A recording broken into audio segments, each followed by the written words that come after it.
हम सब ने पता नहीं कितनी बार उस एक्सेप्ट कुकीज बटन पर क्लिक किया होगा, है ना? पर क्या कभी रुककर ये सोचा कि उस एक छोटे से क्लिक के पीछे असल में कितनी बड़ी दुनिया छिपी हुई है? आज चलिए इसी जाल को समझने की कोशिश करते हैं। ये तो जैसे एक आदत सी बन गई है ना? किसी वेबसाइट पर गए, एक पॉपअप आया और बिना कुछ सोचे समझे एक्सेप्ट पर क्लिक कर दिया। पर सवाल ये है कि उस एक क्लिक से हम असल में किस चीज की मंजूरी दे रहे हैं? चलिए आज इस डिजिटल लेन देन की तह तक चलते हैं। देखिए, शुरू में इंटरनेट की एक बहुत बड़ी दिक्कत थी। वेबसाइटों की कोई याददाश्त ही नहीं होती थी। मतलब आप किसी साइट पर गए और अगली बार जब आप वापस आए तो वो आपको पहचानती ही नहीं थी। हर बार आपको अपना यूजर नेम, अपना पासवर्ड सब कुछ फिर से डालना पड़ता था। सोचिए कितना झंझट का काम था ये। तो इसी प्रॉब्लम को सॉल्व करने के लिए बनाई गई फर्स्ट पार्टी कुकीज। आप इन्हें वेबसाइट की अपनी याददाश्त की तरह समझ सकते हैं। जब एक्सेप्ट पे क्लिक होता है तो वेबसाइट क्या करती है? वो लॉगिन जानकारी जैसी चीजें ब्राउजर में ही सेव कर लेती है। सीधा सीधा मतलब था सुविधा। अगली बार आओ तो सब कुछ पहले से तैयार।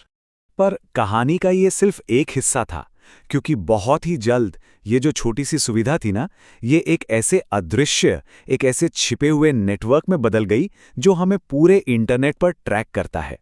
और यहीं पर एंट्री होती है थर्ड पार्टी कुकीज की। अब इनको वेबसाइट का मालिक नहीं डालता, इनको डालती हैं विज्ञापन कंपनियां, मतलब कोई तीसरा पक्ष। और इनका काम सिर्फ एक वेबसाइट तक ही नहीं रहता, नहीं, ये तो पूरे इंटरनेट पर हमारा पीछा करती हैं। चलिए इसे एक बहुत सिंपल से उदाहरण से समझते हैं। मान लीजिए किसी शॉपिंग वेबसाइट पर कोई जूते देख रहा है, ठीक है? फिर वो साइट बंद करके कोई न्यूज़ साइट खोली, जैसे टाइम्स ऑफ इंडिया। और फिर क्या होता है? अचानक उसी जूते का ऐड दिखने लगता है। ऐसा इसलिए होता है क्योंकि विज्ञापन नेटवर्क ने उस थर्ड पार्टी कुकी के जरिए ये पढ़ लिया है कि इस इंसान की दिलचस्पी जूतों में है, और बस अब वो हर जगह उसे ट्रैक कर रहे हैं। लेकिन यहाँ एक बहुत ही दिलचस्प बात है। वेबसाइटें जो हैं वो सीधे सीधे विज्ञापन देने वालों से बात नहीं करती। इस पूरे खेल में उनके बीच कुछ बहुत बड़े बिचौलिए होते हैं। और ये बिचौलिए कोई और नहीं बल्कि गूगल, फेसबुक और अमेज़न जैसी बड़ी बड़ी कंपनियां हैं। यही वो कंपनियां हैं जो थर्ड पार्टी कुकीज़ का इस्तेमाल करके वेबसाइटों और विज्ञापन दाताओं को एक दूसरे से जोड़ती हैं। और पता है इस प्रक्रिया में क्या होता है? हमारी ऑनलाइन एक्टिविटीज़ की एक इतनी डिटेल्ड प्रोफाइल तैयार हो जाती है जिसकी हम कल्पना भी नहीं कर सकते। तो सवाल ये उठता है कि आखिर ये सब हो क्यों रहा है? जवाब सिर्फ एक शब्द में है, पैसा। हम एक ऐसे दौर में जी रहे हैं जहां डेटा ही नया सोना है। साल 2017 में द इकोनॉमिस्ट ने कहा था कि दुनिया का सबसे कीमती रिसोर्स अब तेल नहीं बल्कि डेटा है। हमारी पसंद, हमारी आदतें, हम क्या खोजते हैं, ये सब कुछ मिलकर एक अरबों खरबों डॉलर की इंडस्ट्री बन चुका है। इसका हिसाब किताब ना बहुत सीधा है। जितने ज्यादा यूजर्स उतना ज्यादा डेटा, और जितना ज्यादा डेटा उतना ही ज्यादा पैसा विज्ञापनों से। इस पूरे बाजार में असल में ग्राहक हम नहीं हैं, हम खुद एक प्रोडक्ट बन चुके हैं।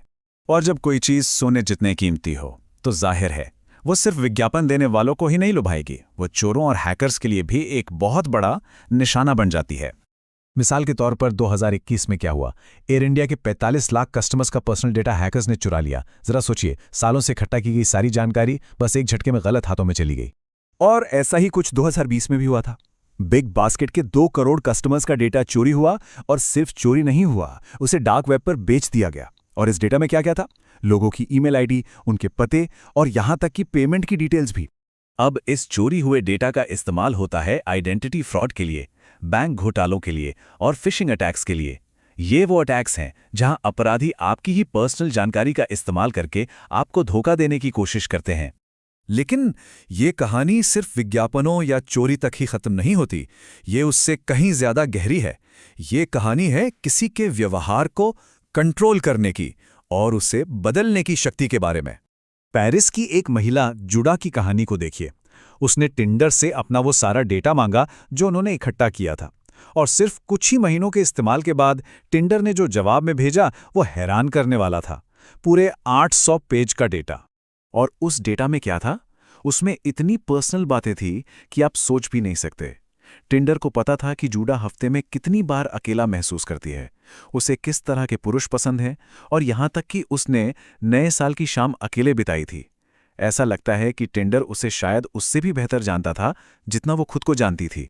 अब सोचिए, जब किसी कंपनी के पास किसी इंसान की इतनी गहरी, इतनी पर्सनल जानकारी हो, तो उसका इस्तेमाल सिर्फ ऐड दिखाने के लिए तो नहीं होगा। इस डेटा से किसी के पॉलिटिकल विचार, उसकी धार्मिक मान्यताएं और यहां तक कि वो किसे वोट दे सकता है, इस सब का भी अंदाजा लगाया जा सकता है। तो अगली बार जब एक्सेप्ट कुकीज़ का बटन सामने आए, तो एक पल रुककर ये सवाल ज़रूर सोचिएगा, जब एक डिजिटल प्रोफाइल किसी को उससे बेहतर जानने लगे, तो असली कंट्रोल किसके हाथ में होता है?